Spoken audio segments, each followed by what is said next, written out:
आइए अब बात करते हैं थर्ड डेफिनेशन पे। थर्ड डेफिनेशन क्या है कि ही इज ओमनीपोटेंट, यानी वो सर्वसे शक्तिशाली है।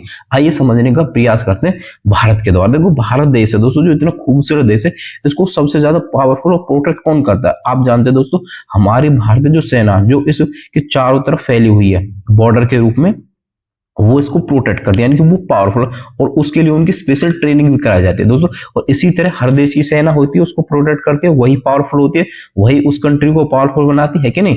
तो आइए अब आगे की तरफ चलने का प्रयास करें। जैसे कि हमने भारत देश के द्वारा समझा, तो इसी तरह दोस्तों पूरी की पूरी पृथ्वी को कौन प्रोटेक्ट करता है दोस्तों?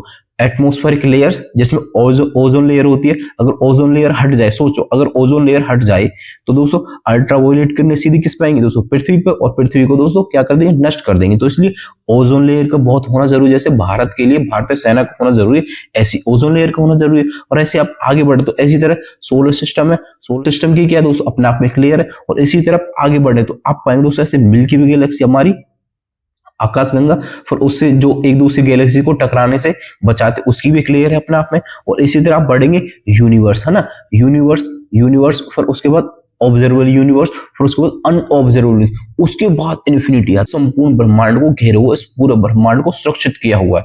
तो उसने दोस्तों समझे कि वो इन्फिनिटी सबसे ज्यादा पावरफुल। शायद समझिए हो दोस्तों कि थर्ड डेफिनेशन की ही इज ओमनीपोटेंट इस अनंत के सिंबल पे सीधी सीधी डिफाइन होते दोस्तों।